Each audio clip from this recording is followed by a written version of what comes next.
దానియేలు 2వ అధ్యాయము. నెబుకద్నెజరు తన ఏలుబడియందు 2వ సంవత్సరమున కలలు కనెను. అందును గురించి ఆయన మనస్సు కలతపడగా ఆయనకు నిద్ర పట్టకుండెను.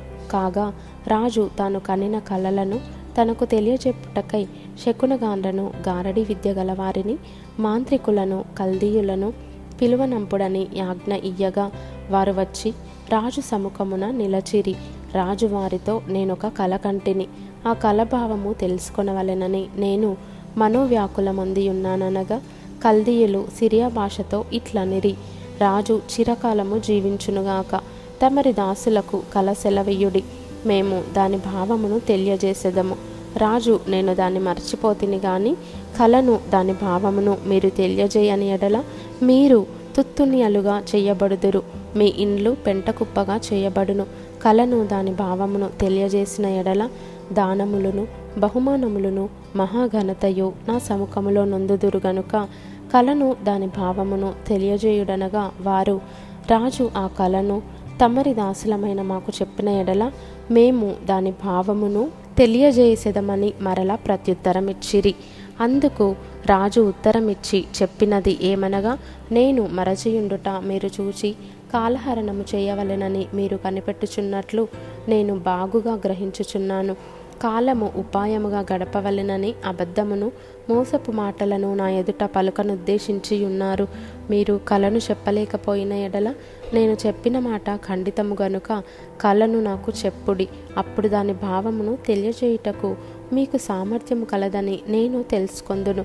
అందుకు కల్దీయులు ఈలాగు ప్రత్యుత్తరం ఇచ్చిరి, భూమి మీద ఏ మనుష్యుడును రాజు అడిగిన సంగతి చెప్పజాలడు.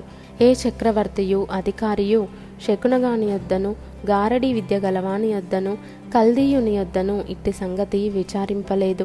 రాజు విచారించిన సంగతి బహు అసాధారణమైనది. దేవతలు కాక మరెవరును ఈ సంగతి తెలియజెప్పజాలరు. దేవతల నివాసములు శరీరుల మధ్య ఉండవు గదా.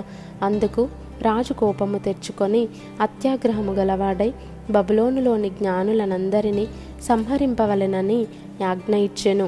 ఇట్టి శాసనము బయలుదేరుట వలన జ్ఞానులు చంపబడవలసి ఉండగా వారు దానియేలును అతని స్నేహితులను చంపజూచిరి. అప్పుడు దానియేలు బబులోనులోని జ్ఞానులను చంపుటకై బయలుదేరిన రాజదేహ సంరక్షకుల అధిపతియగు అర్యోకు దగ్గరకు పోయి జ్ఞానయుక్తముగా మనవి చేసెను. రాజునొద్ద నుండి ఈ ఆజ్ఞ ఇంత త్వరితముగా వచ్చుట ఏమని దానియేలు రాజు యొక్క అధిపతి అయిన అర్యోకును అడుగగా అర్యోకు ఆ సంగతి దానియేలునకు తెలియజెప్పెను. అప్పుడు దానియేలు రాజసన్నిధికి పోయి స్వప్న భావమును తెలియజెప్పుటకై తనకు సమయము దయచేయుమని రాజును బతిమాలెను.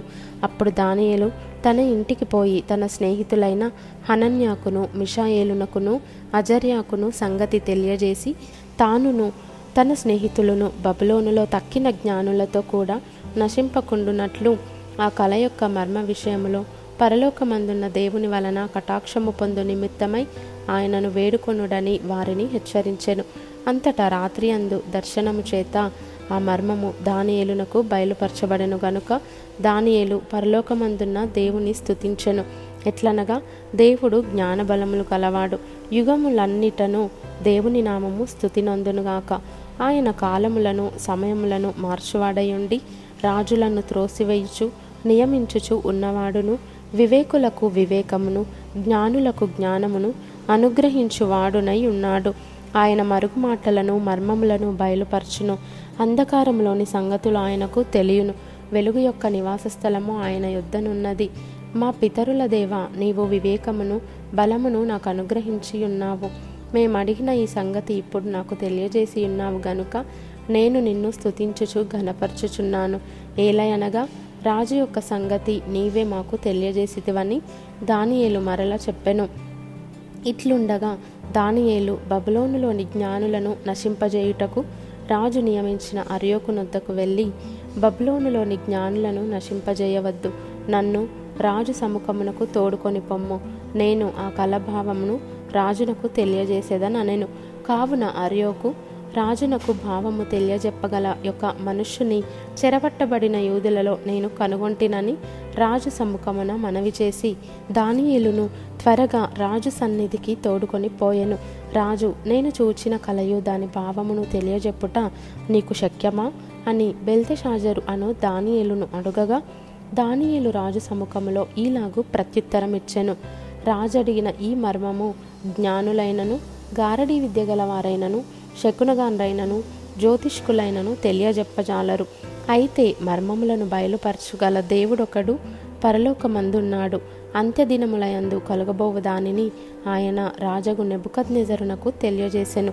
తాము పడక మీద పరుండగా తమరి మనస్సులో కలిగిన స్వప్న దర్శనములు ఏవనగా, రాజా, ప్రస్తుత కాలము గడిచిన పిమ్మట ఏమి జరుగునో అనుకొని తాము పడక మీద పరుండి మనోచింతగలవారై ఉండగా మర్మములను బయలుపరచువాడు కలుగబోవు దానిని తమరికి తెలియజేసెను.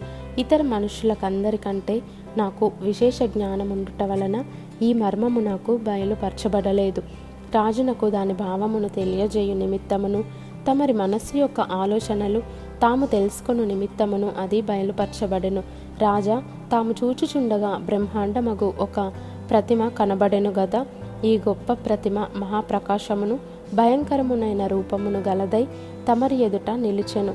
ఆ ప్రతిమ యొక్క శిరస్సు మేలిమి బంగారుమయమైనదియు, దాని రొమ్మును భుజములను వెండివియు, దాని ఉదరమును తొడలును ఇత్తడివియు, దాని మోకాళ్ళు ఇనుపవియు, దాని పాదములలో ఒక భాగము ఇనుపదియు ఒక భాగము మట్టిదియునై ఉండెను. మరియు చేతి సహాయము లేక తీయబడిన ఒక రాయి ఇనుమును మట్టియు కలిసిన ఆ ప్రతిమ యొక్క పాదముల మీద పడి దాని పాదములను తుత్తునియలుగా విరగగొట్టినట్టు తమకు కనబడెను. అంతటా ఇనుమును మట్టియు ఇత్తడియు వెండియు బంగారమును ఏకముగా దంచబడి కళ్ళంలోని చెత్త వలె కాగా వాటికి స్థలము ఎచ్చటను దొరకకుండా గాలి వాటిని కొట్టుకొని పోయెను. ప్రతిమను విరగగొట్టిన ఆ రాయి సర్వభూతలమంత మహాపర్వతమాయెను. తాము కనిన కల ఇదే. దాని భావము రాజు సముఖమున మేము తెలియజెప్పెదము. రాజా, పరలోకమందున్న దేవుడు రాజ్యమును అధికారమును బలమును ఘనతయు తమరికి అనుగ్రహించి ఉన్నాడు. తమరు రాజులకు రాజై ఉన్నారు. ఆయన మనుష్యులు నివసించు ప్రతి స్థలమందును మనుష్యులనేమి భూజంతువులనేమి ఆకాశ పక్షులనేమి అన్నిటినీ ఆయన తమరి చేతికి అప్పగించి ఉన్నాడు. వారందరి మీద తమరికి ప్రభుత్వమును అనుగ్రహించి ఉన్నాడు. తామే ఆ బంగారపు శిరస్సు. తాము చనిపోయిన తర్వాత తమరి రాజ్యము కంటే తక్కువైన రాజ్యం ఒకటి లేచును. అటు తర్వాత లోకమంతా ఏలునట్టి మూడవ రాజ్యం ఒకటి లేచును. అది ఇత్తడి వంటి దగును. పిమ్మట నాలుగవ రాజ్యం ఒకటి లేచును. అది ఇనుము వలె బలముగా ఉండును. ఇనుము సమస్తమైన వాటిని దంచి విరుగగొట్టునది గదా. ఇనుము పగులగొట్టునట్లు అది రాజ్యములన్నిటినీ పగులగొట్టి పొడి చేయును. పాదములను వ్రేళ్లును కొంత మట్టునకు కుమ్మరి మట్టిదిగాను కొంత మట్టునకు ఇనుపదిగానున్నట్టు తమరికి కనబడెను గనుక ఆ రాజ్యంలో భేదములుండును. అయితే ఇనుము బురదతో కలిసి ఉన్నట్టు కనబడెను గనుక ఆ రాజ్యంలో అలాగున నుండును. ఆ రాజ్యము ఇనుము వంటి బలము గలదై ఉండును. పాదముల వ్రేళ్ళు కొంత మట్టునకు ఇనుపవిగాను కొంత మట్టునకు మట్టివిగాను ఉన్నట్లు ఆ రాజ్యము ఒక విషయములో బలముగాను ఒక విషయములో నీరసముగాను ఉండును. ఇనుమును బురదయు మిళితమైండుట తమరికి కనబడెను. అటువలే మనుష్య జాతులు మిళితములై ఇనుము మట్టితో అతకనట్లు వారు ఒకరితో ఒకరు పొసగక ఇందురు. ఆ రాజుల కాలములలో పరలోకమందున్న దేవుడు ఒక రాజ్యము స్థాపించును. దానికెన్నటికి నాశనము కలుగదు. ఆ రాజ్యము దాని పొందిన వారికి గాక మరెవరికి చెందదు. అది ముందు చెప్పిన రాజ్యములన్నిటినీ పగులగొట్టి నిర్మూలము చేయును గాని అది యుగముల వరకు నిలుచును. చేతి సహాయము లేక పర్వతము నుండి తీయబడిన ఆ రాయి ఇనుమును ఇత్తడిని మట్టిని వెండిని బంగారమును పగులగొట్టగా తమరు చూచితిరే. ఇందువలన మహాదేవుడు ముందు జరగబోవు సంగతి రాజునకు తెలియజేసి ఉన్నాడు. కల నిశ్చయము దాని భావము నమ్మదగినది అని దానియేలు రాజుతో చెప్పెను. అంతట రాజగు నెబుకద్నెజరు దానియేలునకు సాష్టాంగ నమస్కారము చేసి అతని పూజించి నైవేద్య ధూపములు అతనికి సమర్పింప ఆజ్ఞాపించెను. మరియు రాజు, ఈ మర్మమును బయలుపరచుటకు నీవు సమర్థుడవైతివే. నీ దేవుడు దేవతలకు దేవుడును రాజులకు ప్రభువును మర్మములు బయలుపరచువాడునై ఉన్నాడని దానియేలునకు ప్రత్యుత్తరమిచ్చెను. అప్పుడు రాజు దానియేలును బహుగా హెచ్చించి అనేక గొప్ప దానములిచ్చి అతనిని బబులోను సంస్థానం అంతటి మీద అధిపతినిగాను బబులోను జ్ఞానులందరిలో ప్రధానునిగాను నియమించెను. అంతట దానియేలు రాజునొద్ద మనవి చేసుకొనగా రాజు షద్రకు మేషాకు అబేద్నెగోయను వారిని బబులోను సంస్థానము మీద విచారణకర్తలనుగా నియమించెను. అయితే దానియేలు రాజు సన్నిధిని ఉండెను.